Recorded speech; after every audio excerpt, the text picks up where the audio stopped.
जय माता दी दोस्तों, स्वागत है आपका हमारे YouTube चैनल पर। आज मैं आपको चैत्र अमावस्या के बारे में बताने जा रही हूँ। चैत्र महीने में पड़ने वाली अमावस्या को चैत्र अमावस्या कहा जाता है। चैत्र अमावस्या के दिन पितरों का तर्पण, पितृ दोष के उपाय तथा दान पुण्य किया जाता है। कहते हैं कि चैत्र अमावस्या की कथा सुनने से ही पितृ ऋण से मुक्ति मिल जाती है एवं 100 कुंभ स्नान का फल मिल जाता है। चैत्र अमावस्या हिंदू धर्म में विशेष स्थान रखती है। धार्मिक मान्यताओं के अनुसार चैत्र अमावस्या के दिन व्रत रखने से चंद्रदेव की कृपा प्राप्त होती है। इस दिन चंद्रदेव की पूजा अर्चना करने से सौभाग्यशाली जीवन प्राप्त होता है तथा खुशहाली प्राप्त होती है। इस दिन पितृ संबंधी कार्य करने से पितरों का आशीर्वाद भी प्राप्त होता है तथा मानसिक शांति भी मिलती है। इसलिए चैत्र अमावस्या का हिंदू धर्म में बहुत महत्व है। इसी दिन शिव पार्वती का आशीर्वाद प्राप्त करने के लिए शिव पार्वती की पूजा अर्चना भी की जाती है। आइए अब जानते हैं चैत्र अमावस्या की व्रत कथा के बारे में। एक नगरी में एक राजा रहता था। उसकी प्रजा तथा उसका परिवार बहुत ही खुशहाल जीवन व्यतीत कर रहा था। राजा की पत्नी बहुत ही धार्मिक विचारों वाली थी और अपनी प्रजा को देखकर बहुत खुश थी। राजा के महल के सामने एक साहूकार की हवेली थी। रानी तथा साहूकार की पत्नी सहेलियों की तरह एक दूसरे से बातें करते रहते थे।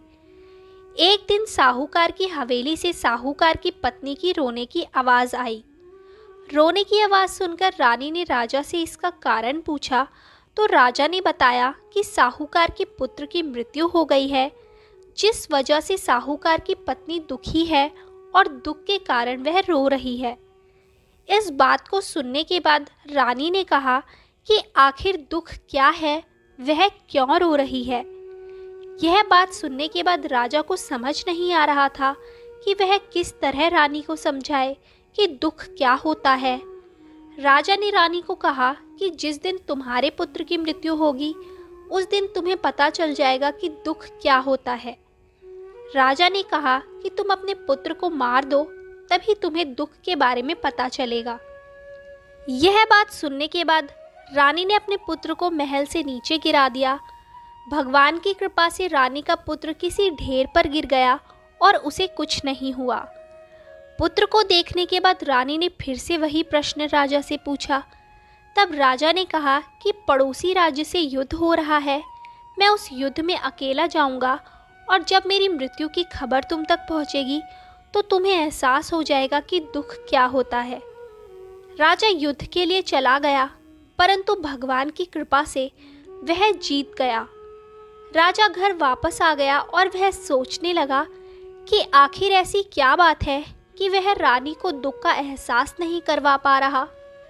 इसके बाद राजा ने रानी को बुलाकर कहा कि वह दोनों गंगा यात्रा के लिए जाएंगे, इसलिए रानी तैयार हो जाए और गंगा किनारे जाकर वह गंगा में कूद जाएगा।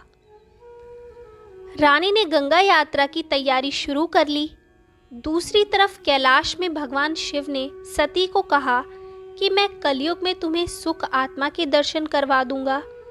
यह कहने के बाद भगवान शिवजी ने बकरे का तथा माता पार्वती ने बकरी का रूप धारण कर लिया। इसके बाद वह नदी किनारे घास चरने लगे। वहीं पर राजा अपनी रानी के साथ आ गया। राजा तथा रानी ने वहां भोजन किया और विश्राम करने लगे। उस समय राजा पानी लेने चला गया। वहीं पर माता पार्वती ने शिवजी से कहा कि रानी दुख देखना चाहती है और भगवान से पूछने लगी कि रानी को दुख का एहसास क्यों नहीं हो रहा। रानी ने पशुओं को मनुष्य की बोली बोलते हुए सुन लिया। उसने सुना कि भगवान शिव माता पार्वती से कह रहे थे कि रानी ने अमावस्या का व्रत किया था, जिस कारण उसको दुख नहीं भोगना पड़ रहा। पिछले जन्म में रानी ने अमावस्या का व्रत किया और इस जन्म में वह अब सुख भोग रही है। इसके बाद उन्होंने कहा कि यह राजा गंगा में भी नहीं मरेगा। रानी ने यह बातें सुनने के बाद राजा को सारी बातें बता दी। इसके बाद राजा रानी महल में वापस आ गए।